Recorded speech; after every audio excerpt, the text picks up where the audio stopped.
this intergenerational program of the last year and a half has really come out of this heart of mother and the reading that Mika and I have taken from mother's words. So today our theme is give and take. It's reciprocity. And this month we've done some interesting things. This is our second service this month, and as you know, we touched on All Saints Day, and we talked about Chuseok and Children's Day. But today we're going to focus on Thanksgiving. And I think we'd all agree that in some way all this is connected. And to feel it connected in our hearts, we want to do some practicing today. So there's a theory that when we come to church, what do we come for? I've heard a theory that we come to church to pay indemnity. to suffer. I've heard that. Well, I've heard that from the Unitarians too. I think he was corrected. But in any case, we have moved into a new era. We have moved into Chanukuk. And if we're going to live in Chanukuk, then our services need to be places where we practice real-world skills. Would you agree? Because it's not about paying indemnity anymore. It is about becoming people who are mature.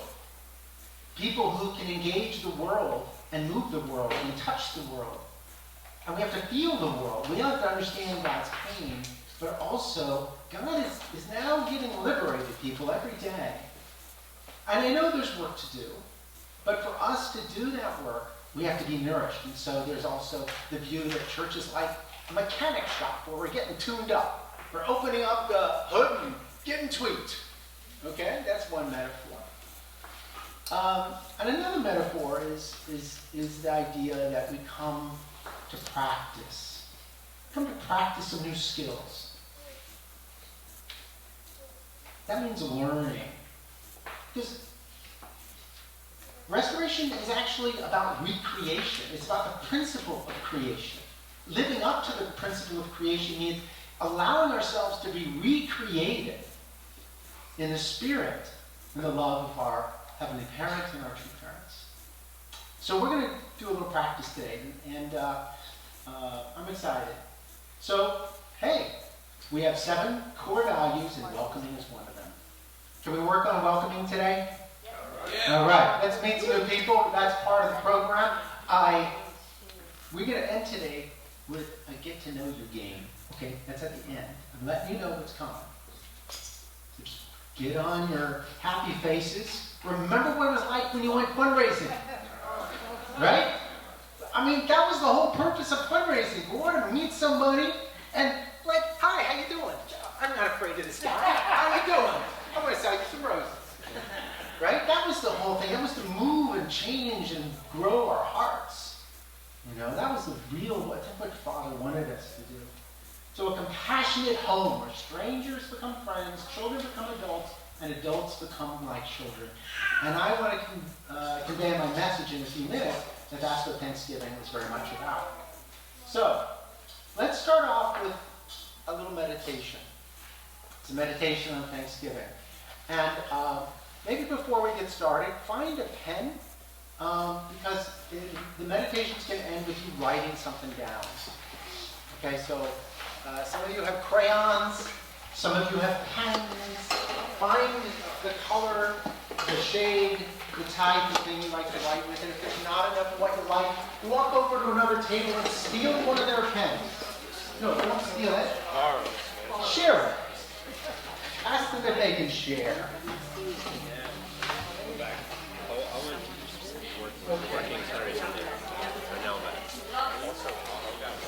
So, great. You can use paper. We also have leaves. So the idea behind the leaves is that you would write on the leaf. But if you want to write on a big sheet of paper, if you got one, that's fine too. And there are some, if you can find the little, they're about 1 inch long. There are these miniature clothespins on the table. They're about this big.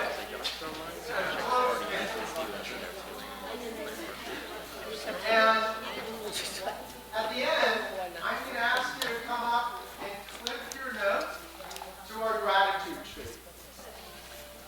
Okay? Somewhere on these little branches, there is a space for you. And you can also just tuck it in between the branches. Okay, before you start writing, I want you to just close your eyes for a minute. And by the way, kids, if you don't want to write, you can draw. And if I believe there are extra leaves, and you just raise your hand, and Aunt Pat will come around and give you another leaf. You got a lot to be grateful for, and you just fill up that leaf, you can write something else. Another leaf. So if we would all close our eyes for a minute. Let my heart open to you, Heavenly Parent, and find in my being thanks for all that I have experienced. Some things are easy to be grateful for, other things are harder.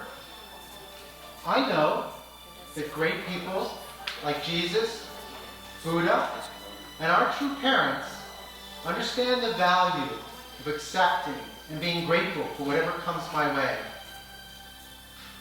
Let my heart and mind settle and sit on a branch of my life, represented by this gratitude tree, for something I want to remember to be grateful for today, tomorrow, and all through this Thanksgiving week.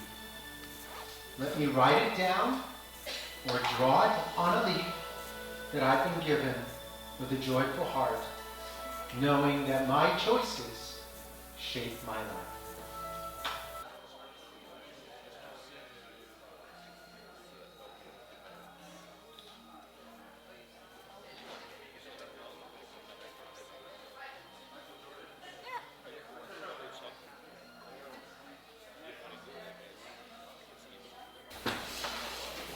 This is family pledge, number 1.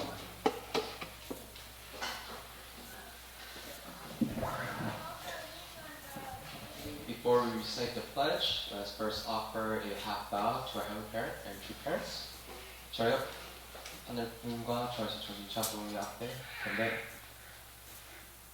바로 Family pledge number 1. Our family, the owner of China, pledges to seek our original homeland and build the kingdom of God on earth and in heaven, the original ideal of creation by centering on true love.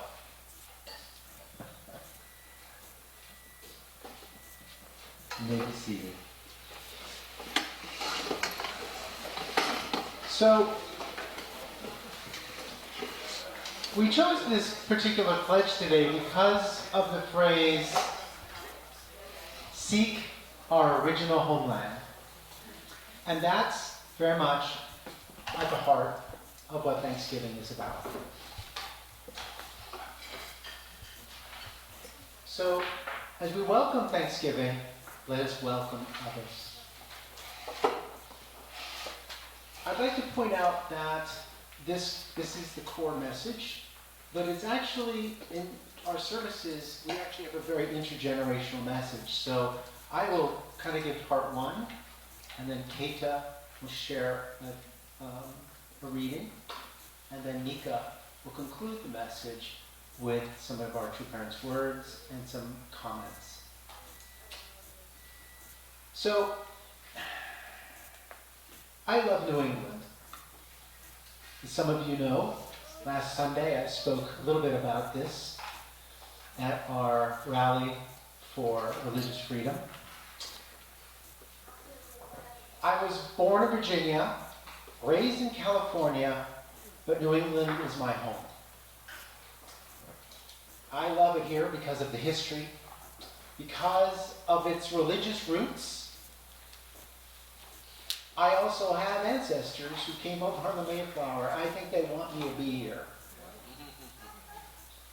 The native peoples, of course, came first. They came from Asia. Scholars think it's 15,000 years ago. It's a long time ago. But about 400 years ago, the Puritans came to New England. And there had been fishermen in this area who were fishing off the coast. But they were transient. They would come, fish a little bit, maybe camp out on the beaches for a month, and then they'd sail back to England. And what made the Puritans different is that they came with whole families. Now, the first group was led by William Bradford, and that ship that we all know as, or should know about, is the Mayflower. And they were led, William Bradford was really a remarkable leader. He wrote a whole book about the experience called On Plymouth Plantation, and he led them through a very difficult time. So they arrived late in the year, and it was getting colder, and they were not used to the kind of cold we have here in New England. And but they made a decision that no matter what happened, they would not eat the seed of the wheat and the vegetables that they had brought with them, because the seeds represented their future. And as we talked about in a previous service, right, the seeds are planted by our ancestors. We're the fruit of our ancestors. I loved that line from the Sowa yesterday, John Jarosky's beautiful Sowa, that we are our ancestors' wildest dreams. Could they expect us? I mean, I don't think my Mayflower ancestors expected me exactly the way I am with the crazy life I have. But women were hit especially hard that winter. And, the easy answer to that was, well, women are the weaker sex. No.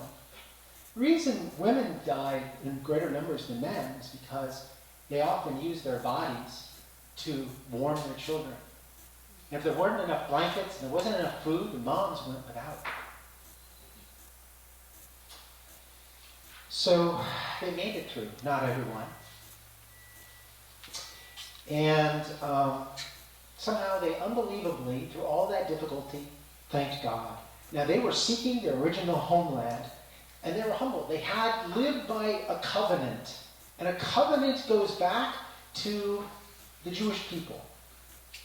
They made a collective agreement with God and each other. That's what they signed on board the Mayflower ship.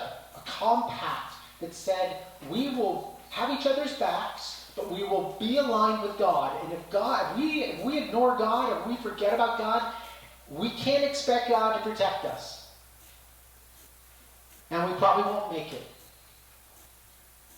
In the spring of 1621, as this winter's over, this man named Samoset, and you see him in the upper left-hand corner, a drawing of this first meeting, and he walks out of the forest and he says, "Welcome, Englishmen." And they believe it's a miracle. He says this in English. The Pilgrims were shocked. Now they had a choice to make. Is this the beginning of trouble? Or is this a sign from God? They needed help. They did not know how to grow vegetables in that sandy soil on Cape Cod. But Samoset introduced them to a man named Squanto. And Squanto was a local member of the Wampanoag tribe, and he had been kidnapped years before and enslaved by an evil ship captain who took him to Europe and sold him to some Spanish, who then sold him to some very kind monks in Spain who freed him. They bought him and gave him his freedom. Squanto then learned languages, learned European customs, and eventually made his way back to New England, where he met the Pilgrims. Now, he taught them how to plant the Three Sisters, as your kids should probably be learning in school this week or last week, about how they made it. And he taught them how to grow corn, squash, and beans, using fish as fertilizer. They didn't know this stuff. So, Bradford, in his book, writes that these native peoples were, quote, a special instrument sent of God for their good beyond their expectation. Now, Samoset and Squanto had a common base. That was English. But there wasn't much else. Their religions were different, their cultures were different, their traditions, the kind of food they typically ate were different. Both sides had a lot to be nervous about. Nevertheless, they prayed in gratitude on this day that was celebrated over 3 days with these strange people who had helped them. And still, mostly they didn't speak each other's language. And they created and established a harvest festival that is not unlike Chuseok, or the harvest festivals that have been celebrated in cultures around the world throughout much of history. But the pilgrims understood this new holiday to be like the Jewish holiday of Sukkot, or the Festival of Tabernacles, because the pilgrims saw themselves as escaping Egypt. They were escaping Britain and its oppressive religious rules that wouldn't allow them to worship as Puritans. So they left, and they wrote about this. They consciously looked at the King of England like the Pharaoh of Egypt. And so they established this, very much connecting to their Jewish ancestors, if you will, spiritual ancestors. So I want us just to think for a second, and this is really the heart of our message today, is that in doing so, they had to learn to trust each other. And in trusting, they also had to make themselves a little bit vulnerable. The pilgrims, to get on that ship and sail across the ocean, that was super vulnerable, people. They put themselves in the hands of God. And the Wampanoags could have wiped them out very easily that first year. But both sides needed to trust and allow for some vulnerability. So we know that this magical moment didn't last. We know when we study history that the Native peoples and the Europeans, there's a lot of bad, ugly history there. We're not sugarcoating this, but what I'm trying to get across is that in that vulnerability, that is what we're celebrating. We are celebrating the vulnerability of these two people, stranger people, to get together and eat together, to be together.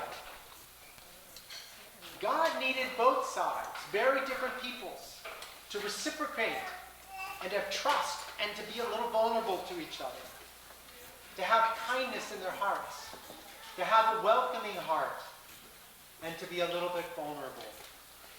God could claim this meal, this shared meal, as a small victory, as a seed for the future of this country. And that's what's beautiful about Thanksgiving. Keita?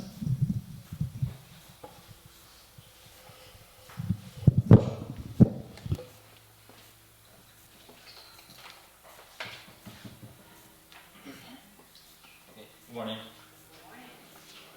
Hi. So, the Intergenerational Service team came across a Facebook post from a church member named Sam, and he's 70 years old now. And reading this, we thought about how this really strikes a reality that we need to really recognize that aligns with today's topic. So, I'll just read through this post. I'm 70 now, and my body is slowing down. I've had enough tangible experiences to know there is a world beyond this physical one we're in right now. My body giving up won't be the end. There will be a part of me that will live on without physical restrictions. I've assumed I'd be relatively free there to roam around, explore. But one Sunday after church, I faced a familiar moment. We serve lunch, and there's a room full of tables, seating 4 people each. It's always been an awkward moment for me, choosing where to sit or who to sit with. I like to plunk myself down first so that someone can choose to sit with me. So I'm standing in the doorway with my paper plate of salad and fried chicken in hand, scanning the room. Now, our church is very international. Many countries and languages represented here, lots of Japanese members. I don't know them so well, and I've always been bad with names. There are some newer people who seem a little odd and maybe are here mainly for the food. I don't really know. Not there. Many Spanish speakers, a few French, some people who are very tight with their own friends, maybe. But I feel like an outsider. A very active, mission-oriented couple who never seems to smile unless they're talking to a witnessing contact. I'm not sitting with them. A couple of brothers who always talk politics, no.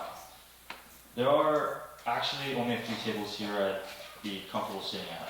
But what if spirit world, heaven, or whatever you want to call it, isn't assigned seating? What if you are free to go anywhere you feel comfortable? So if this church meeting room was heaven, I'd be stuck to a small part of it. And this is a room full of church folks. What about if I walked into a crowded steakhouse or buffet? Could I sit at any table at all with anyone there? Could I swing that? I mean, I've got a body and I can make myself go up to someone I feel pretty about, and my feeling about them can change. But in the spirit world, I've got no physical body. Just my spirit self, and maybe it's hard to force yourself to make moves there. Maybe there's no miraculous transformation in spirit. Maybe when you arrive, there you are, as you are on earth. So my conclusion was, here was a good test, a wake-up call, a way to check how free I'd be if I went up to the spirit world right now. The same goes for where we sit in the chapel. We've got our favorite pew, close to the front so my wife can read the song lyrics on the screen.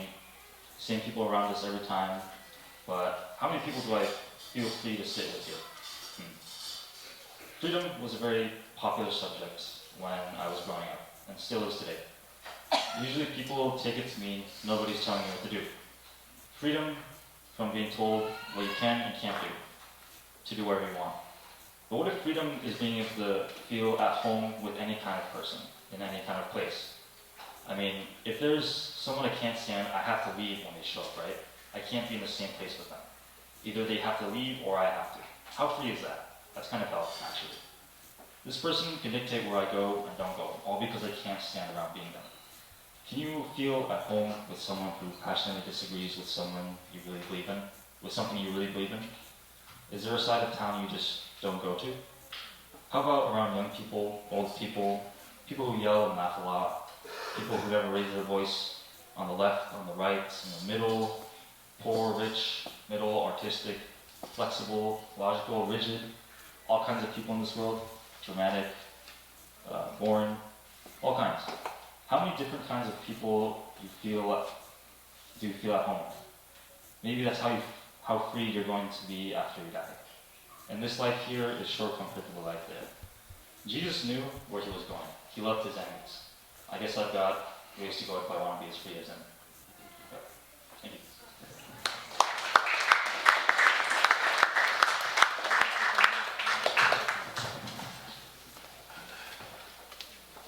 All right.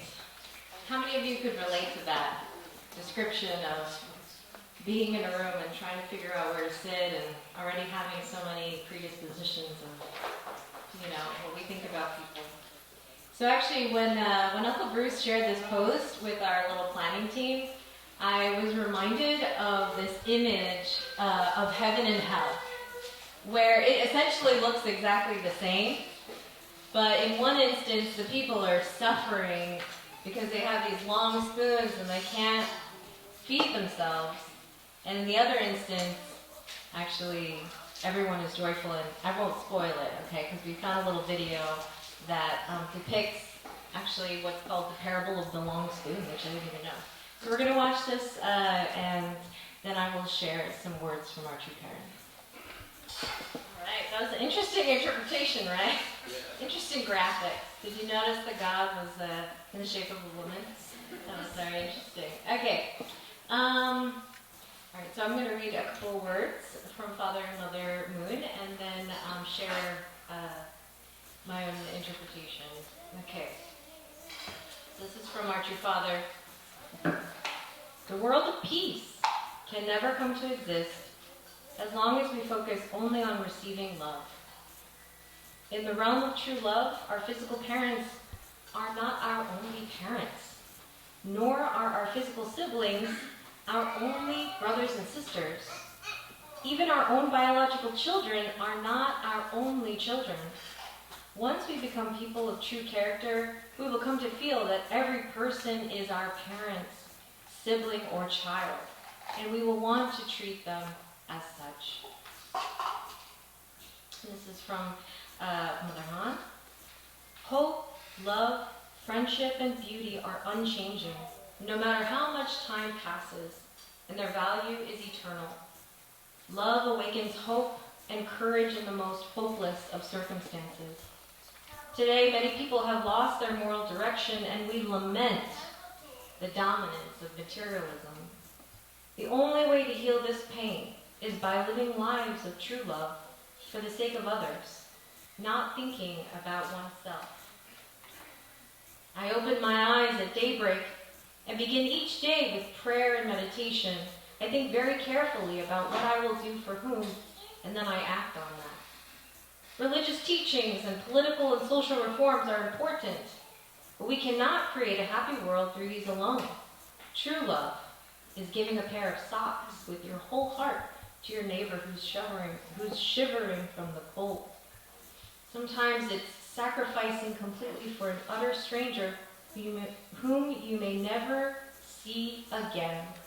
True love is giving and forgetting that you gave. So, the reason that I really appreciate these two quotes is because I feel like they're very practical. They're kind of like easy to internalize, and I think for many of us, maybe we might recognize a little bit of that kind of a heart. Maybe you felt a certain kind of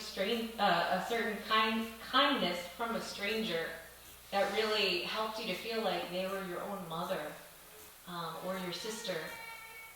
Or maybe, you felt inspired because of somebody suffering to do something for someone else that maybe you didn't really know very well, but you were willing to freely give it. So I appreciate these passages, and one thought that came to my mind, how we can become a little bit more practical in our ability to give, our orientation to have the willingness to love, is in thinking about our own faces. Okay, so actually Father has talked a lot about how, our faces are oriented, our eyes, our ears, our nose, our mouth, everything is in front of us to be able to experience love, right? But in the garden, there were no mirrors, right? So the way that, we're meant to experience joy is in the other.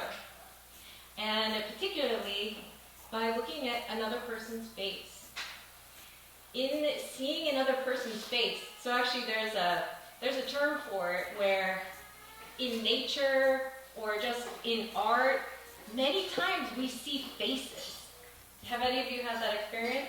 My kids, show me all the time, oh, there's a funny face right there. And the reason that we do that is because that's how we're wired.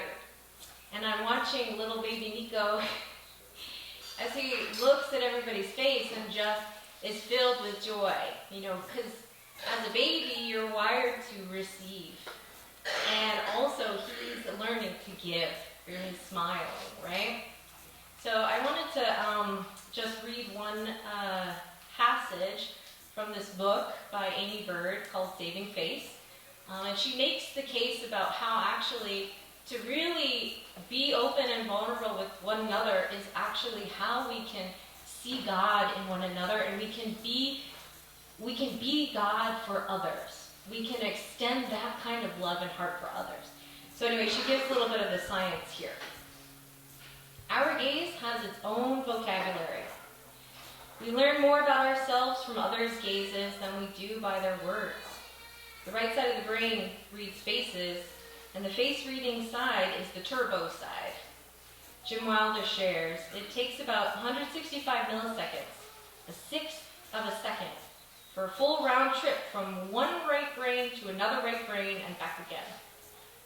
It can take our conscious mind 15 milliseconds longer to become aware that we've seen another person's face. By then, a second round is already underway. Through this fast-track thinking, the minds of two people begin to synchronize. In a matter of seconds, they're using the same circuits, matching chemistry, experiencing similar energy levels, and sharing one experience. Right-to-right brain communication is rapid, authentic, and quite a bit faster than conscious thought can track. Consciously, we're too slow to fake our messages. The 43 muscles on the face don't lie. We're quick to pick up that face that is delighting in us, and we're constantly looking for it. As we mind match with others, or develop mutual mind through the process while they're explained, we make a third thing, the creation of us. A type of me drawn out of you, and you drawn out of me. We find each other in ourselves, and even God. He shows up on our faces. These micro-encounters shape our knowledge of the divine face that we image. So, we hear often from our true parents about having this ability to give of ourselves. But I also feel like it's twofold. We can only give what we have, and so we need to give from a place that is rooted in Heavenly Parents' love. But also, there's something to say about giving and being vulnerable with others even when we're struggling as well. To be an initiator like that actually gives a moral impetus to the other person to also give back of themselves. And so, this is just one invitation to really show our full face to one another is actually a beautiful expression of love and of giving. So, thank you so much.